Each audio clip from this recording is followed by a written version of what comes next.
Hello, 8th grade science students at DSST, and welcome to the final module of the year. Before we get started, I just want to say thank you. Thank you for your hard work and dedication through these difficult times. Thank you for trying to learn as best you can about chemistry and explore these interesting topics together. And thank you for all the feedback that your teachers and students have provided. Obviously, we've been doing our best to make sure you have high quality materials, but this is new for us too. So thank you for all your support and feedback during this time as well. Today, we're going to try to synthesize all the information we've learned so far this year into learning why elements come together to form compounds. They do this by forming something called chemical bonds, which is the nature of today's lesson. This topic could take a semester of high school chemistry to fully explain and understand. So we're going to just scratch the surface barely of this content, but it's a really important material for you to understand kind of how all the information we've learned so far this trimester fits together. You should have already finished the Do Now, which was good review. You should have also done the Engage section where you read about sodium, chlorine, and salt, sodium chloride. Sodium is a reactive metal, chlorine is a poisonous gas, and they come together to make this delicious, healthy, safe compound. How is that possible? Well, as you analyzed in your Explore section, you should have noticed that sodium has one valence electron, and it wants to lose that valence electron to become stable. Chlorine has 7 valence electrons, so it wants to gain 1 to become stable. So separately, sodium and chlorine are reactive, highly reactive elements. But if sodium wants to lose 1 and chlorine wants to gain 1, they can come together to form a compound and stabilize each other. And that connection is called a chemical bond. So let's put this into some notes here during the Explain section. Like always, summarize this into your own understanding. First, we're going to start with some review. An atom is stable when it has a full set of valence electrons. It is unstable or reactive when it does not have a full set of valence electrons. Okay? So if it is unstable, it will gain or lose electrons to become stable. Now, let's add a little bit more specificity to that. So to create a chemical bond, so to take two elements and bond them or stick them together, electrons can either be given or taken, or they can also be shared between atoms. We'll talk more about that in a second. Whoa, language. When we talk about some specific examples. Atoms will form bonds with other atoms that allow both elements to become stable. So for example, think back to our sodium and chlorine. Sodium wants to lose 1, chlorine wants to gain 1. So sodium can give its electron away. That makes sodium happy. It makes chlorine happy. They're stable. They're connected to each other. When 2 or more atoms form bonds, they make a stable compound. Okay? Essentially, what that means is they are attached to each other with a bond or connection. Okay? Now, compounds have different properties than the elements they are made of. Once again, salt is delicious, it's healthy. But if you tried to eat a piece of sodium metal, it would start reacting in your mouth and esophagus, and you'd have tiny little explosions going on, very painful, not healthy, not delicious at all. Likewise, if you tried to inhale a little bit of chlorine gas, you'd find the adverse effects of that very quickly as it reacts in your lungs to form an acid. Not great, but salt, delicious. So the properties of the compound are different than the properties of the elements they're made from. Why is that? Well, let's look at 2 examples to explain that. I'm going to zoom in a little bit. Our first model over here shows H2O, or water. Water, as we know, is made of 2 hydrogen atoms that come together with an oxygen atom to form a stable compound called water, H2O. Now notice what's happening here. Hydrogen has 1 valence electron on that first shell. Remember, the first shell holds 2 total, so it wants to gain 1 to become stable. And oxygen has 6. So it wants to gain 2 on its second shell to become stable. So notice what happens when they form a stable compound.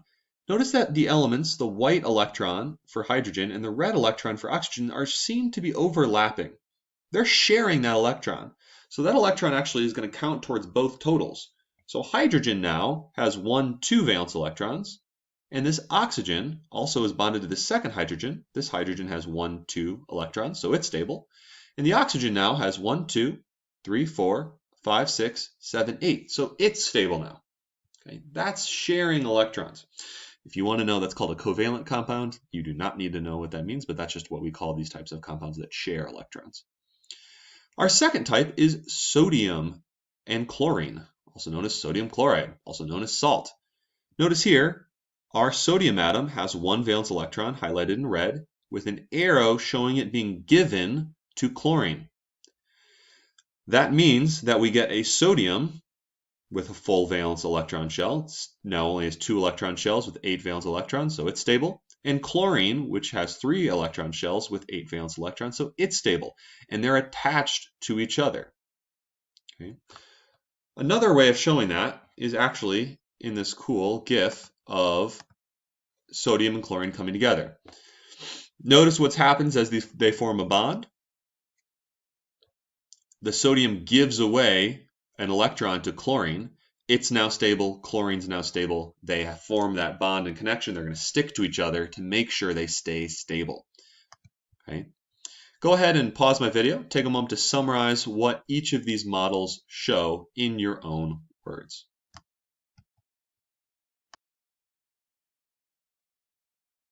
Okay, at this point we're going to move on. Key idea so far, and what I want to make sure you understand: atoms that are unstable can give or take or share electrons in order to come together to form stable compounds.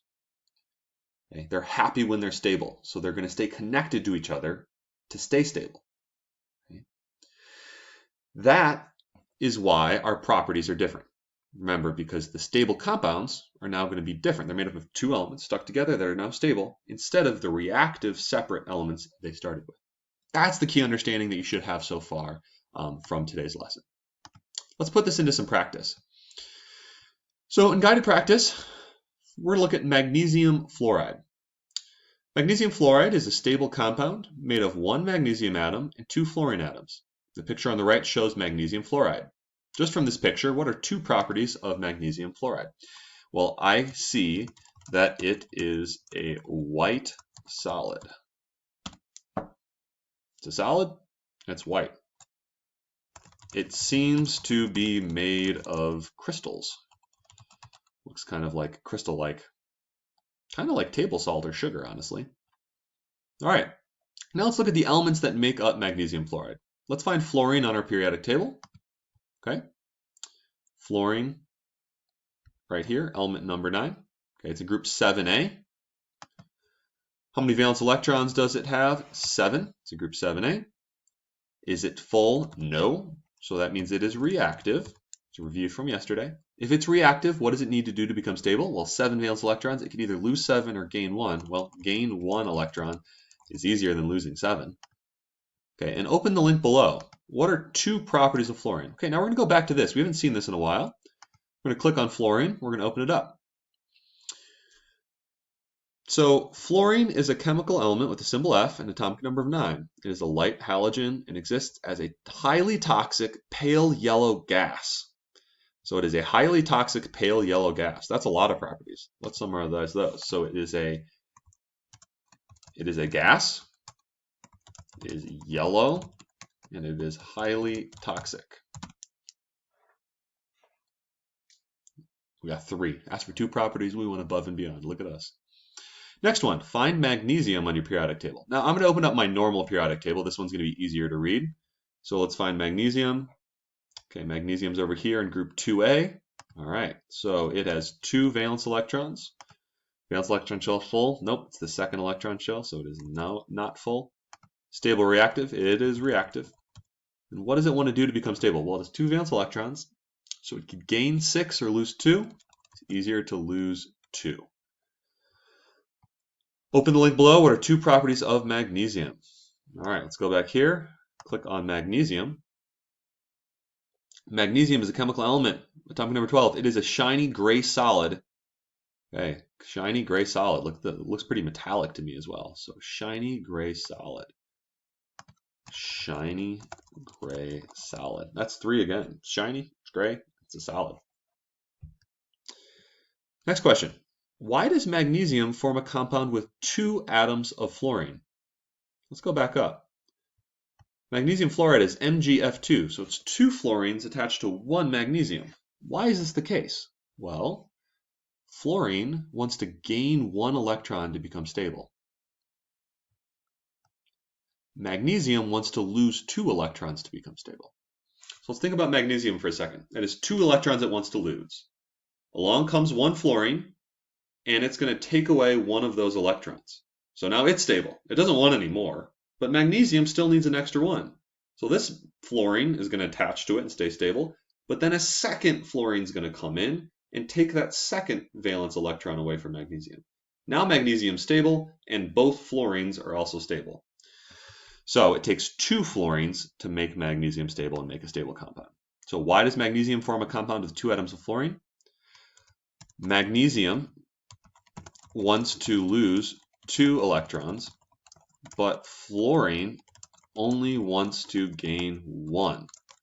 Therefore, you need 2 atoms of fluorine to make a stable compound with a magnesium atom. All right, number 4. Why are the properties of magnesium fluoride so different from the properties of magnesium and fluorine? Magnesium fluoride is a stable compound, while magnesium and fluorine are unstable or reactive elements. And so that stability is going to change its properties. It also is going to be different properties because it's literally 2 elements now attached to each other. So it's going to have a combination or slightly different properties because it's now 2 things connected to each other. Really important concepts there. All right, last one here. Bohr model of phosphorus is shown on the right. What is an atom that phosphorus could form a compound with? What? Where do we even begin? Well, let's start by looking at our Bohr model. Phosphorus here has 1, 2, 3, 4, 5 valence electrons. So if it has 5 valence electrons, it wants to gain 3 to become stable. So let's go find an element that wants to lose 3 electrons to become stable. Let's find something that wants to lose 3 that wants to become stable. Well, what column, what group would have that information? Well, what about 3A? These ones have 3 valence electrons. They're going to want to lose 3 to become stable. The first element in this group is boron. So let's say boron. So an atom is boron. How many atoms of that element would form a stable compound with 1 atom of phosphorus? Okay, so 1 phosphorus wants to gain 3 electrons, and 1 boron wants to lose 3 electrons. So these 3 electrons would be given to phosphorus to make a stable compound. So 1 atom of boron would make a stable compound with phosphorus. Okay. Today, there's no check for understanding. You're going to be moving on to your elaborate. Essentially, you're going to choose a compound you want to study. You're going to do some quick Google research about the properties of that compound. You can either choose from my list or choose your own that you're interested in. Then you're going to use the periodic table to fill out the information for both elements of your compound. And then you're just going to answer some quick questions like we just did about magnesium fluoride. With that being said, today's our last lesson. It's been so great with you working on. When you finish your elaborate, don't forget to take your mastery check on Edulastic. And I hope you have a great day and finish up the year strong. Take care. Bye.